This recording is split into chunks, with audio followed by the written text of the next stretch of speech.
Hoje a Sandra é diretora financeira de uma grande organização, também atua em conselho de administração, tem uma relevância muito grande, né, no ambiente empresarial, que é algo que a gente vem discutindo bastante, da importância da mulher estar inserida no mercado e também da possibilidade delas alcançarem posições C-levels, porque as mulheres são tão capazes quanto homens.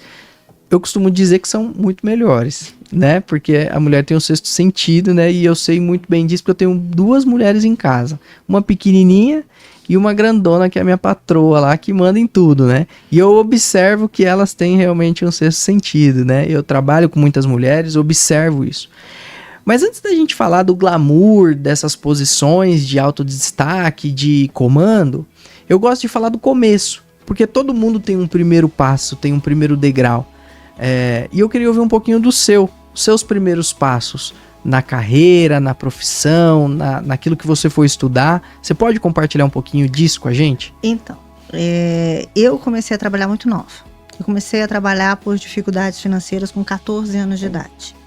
Eu comecei a trabalhar no ramo de varejo. Eu era vendedora, mas não gostava muito dessa situação de vendas. Hoje já é uma área que eu até gosto de negociação, né? Eu gosto muito. Então, comecei a trabalhar muito nova para até poder ajudar em casa. E sempre eu iniciava nas empresas e tinha um crescimento muito rápido. Até porque eu sempre fazia mais do que me era pedido. Eu sempre tive um senso de dona, uma responsabilidade muito grande. E aí, nisso, eu fui crescendo. E eu me formei, minha última turma, na época, foi a última turma que podia assinar balanço como técnico de contabilidade. Puxa, que legal. Então, eu já vislumbrava isso nessa área de administrativo, finanças, gestão, que era uma área que eu sempre gostei. E aí eu terminei o segundo grau, esperei um pouco, eu comecei a trabalhar numa multinacional de soja, eu tinha um compromisso, eu tinha uma responsabilidade muito grande, que fazia todas as exportações de commodities de Mato Grosso do Sul através do Porto de Santos e Paranaguá.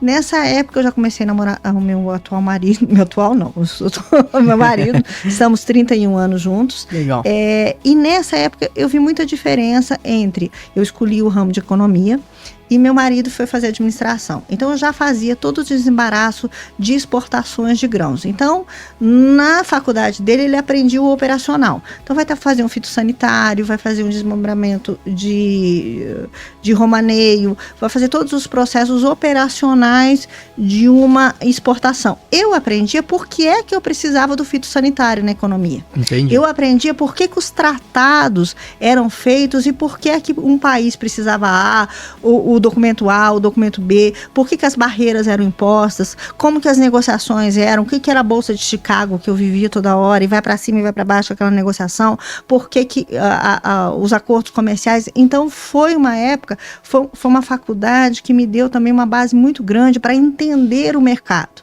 E foi naquela época de plano real, de oscilações, então a gente tinha uma aula de economia real a cada aula, né? Porque era on the job mesmo. Nossa, era uma loucura.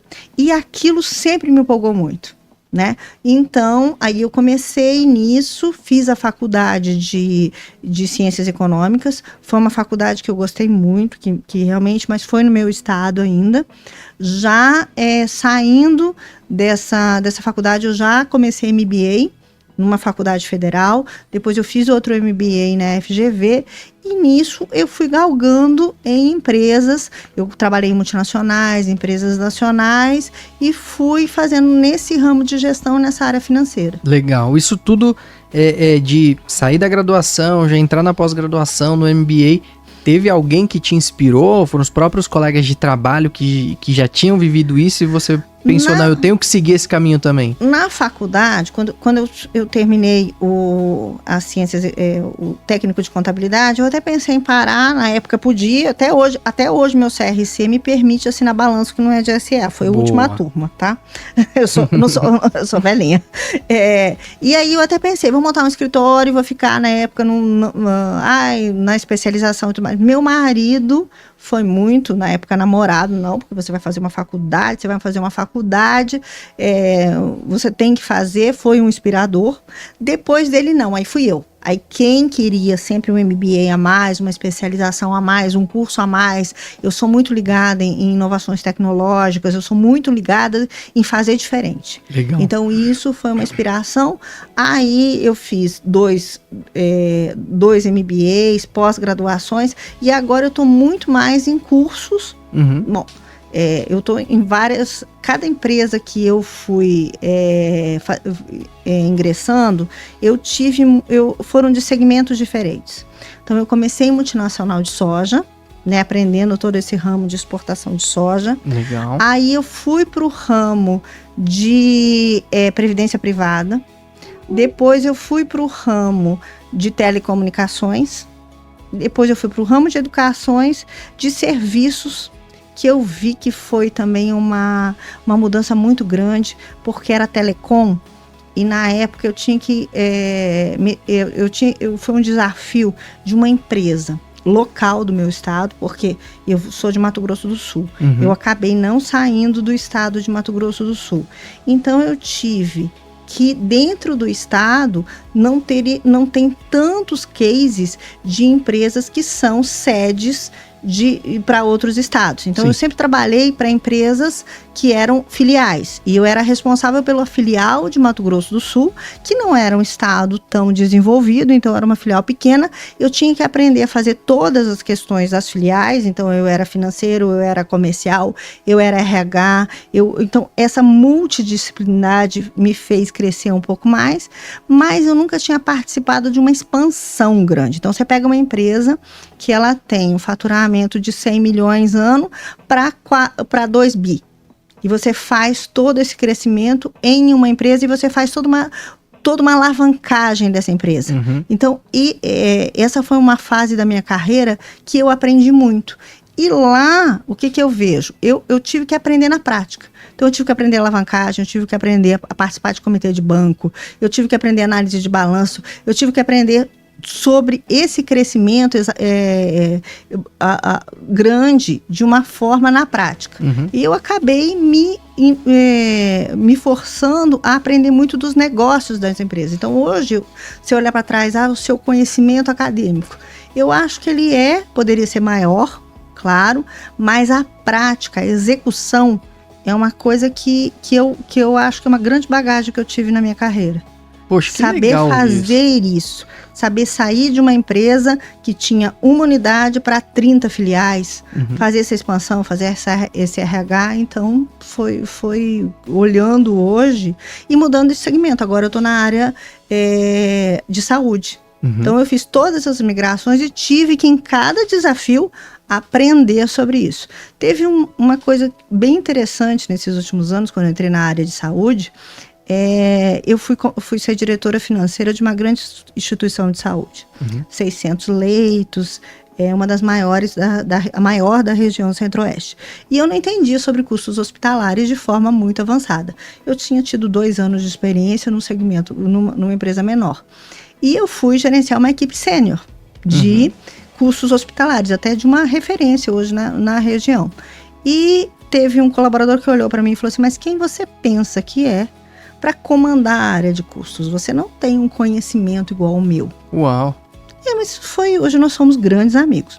Mas foi difícil ouvir isso.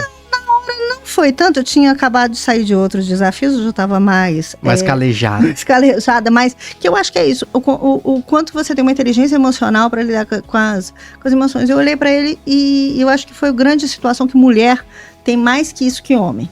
A gente olha e fala, não sei mesmo, concorda? Não tem que saber tudo. E eu olhei para ele naquele momento e falei, eu não tenho que saber mais que você.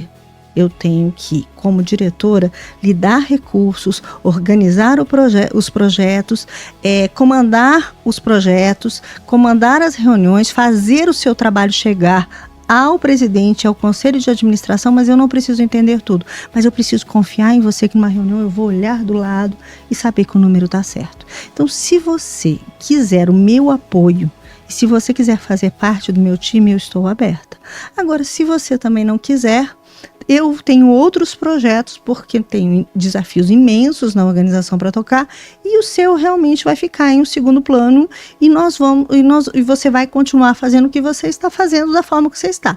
Mas se você quiser fazer diferente, conte comigo. Uau. Ele não falou nada, eu também saí, mas não teve nenhuma tensão na conversa. Mas foi legal, assim, o posicionamento, porque foi um posicionamento adulto, sério e profissional. Ponto. E fui embora. No outro dia ele me chamou, foi na minha sala. Eu estava na sala dele, né, que era uma reunião de trabalho, tinha sala de reuniões, nós estávamos verificando. No outro dia ele me chamou. Sabe o que eu pensei? Direito, e você está certíssima? Eu queria lhe falar que eu faço parte da sua equipe, pode contar comigo. Aí. E nós fizemos um trabalho incrível. Nós implantamos um setor de custos que eu tenho orgulho. Hoje na empresa, eu saí dessa empresa, na empresa que eu estou, ele presta consultoria na minha empresa, na atual empresa. Temos um trabalho e sempre a gente brinca com isso e fala, olha a vida. E hoje... eu não entendia realmente tanto de custos hospitalares. Ainda mais quando a gente divide o setor hospitalar em pequena, média e alta complexidade. Uhum. Esse hospital era alta complexidade. Você pega cirurgia neurológica, cirurgia cardíaca, parto, tudo que você imaginar tinha lá dentro. Então, é mais complexo o custo hospitalar envolvendo todas essas variáveis. Sim. São 3.500 funcionários, 600 leitos, uma cidade. Aí... eu fiquei 4 anos nessa empresa e estou 3, né, na atual, então há 7 anos. No ano passado, nós fomos conversar na atual empresa sobre alguma questão de custo do projeto, de avançar, e eu estava fazendo uma explanação, estava falando, não, porque tem isso, que tem aquilo. Aí ele terminou a reunião, ele olhou para mim e falou assim, nossa, nem parece a mesma pessoa de 7 anos atrás, você aprendeu mesmo. Uhum. Então, eu acho que é isso, aprender muito com o que você está vivendo. Sim. Não adianta, não adianta você ter muita teoria e não ter a prática. E não saber executar aquilo. Não saber fazer o time sair da zona de conforto ou da situação difícil. Hoje eu vejo, não tem nenhuma empresa que eu olhe e que não está em situação difícil. E nós temos que achar soluções, às vezes difíceis. Acho que esse é o papel do líder. A finanças, ela apoia a área da empresa. Quando você falou que as mulheres são importantes, elas são. Mas eu vejo que o homem também é fundamental, porque na área comercial, se você olhar, muitas vezes a alavancagem, a virada de chave, a prospecção de novos negócios, a coragem de fazer alguma operação mais em risco, muitas vezes ainda está no homem.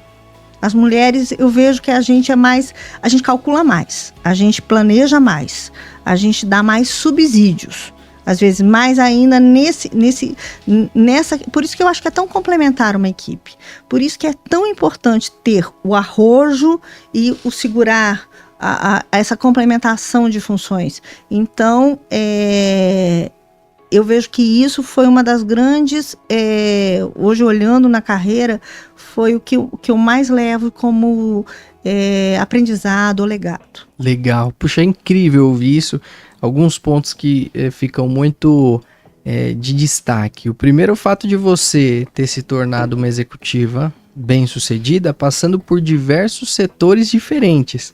É bem incomum isso. Normalmente a pessoa vai se desenvolvendo naquele setor até alcançar uma posição de destaque, né? Uma posição C-level, mesmo mudando de empresas, mas normalmente naquele setor onde tem o conforto, a segurança. E você mudou drasticamente, passou por tudo quanto é tipo de negócio, e aí já entra conectado ao segundo ponto, que é o fato de você aprender na raça, né?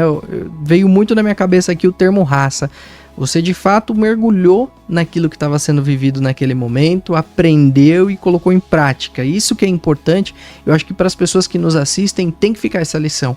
Não importa onde você esteja, não importa aquele livro que você leu, importa o que você tem de desafio na hora, naquele momento. O que você vai fazer com a dor que precisa ser resolvida naquele momento. Então tem que colocar a mão na massa, tem que resolver, tem que aprender com os erros ali e seguir em frente. Então, nossa, você tá de parabéns por ter feito toda essa mudança e por fim, assim, esse posicionamento.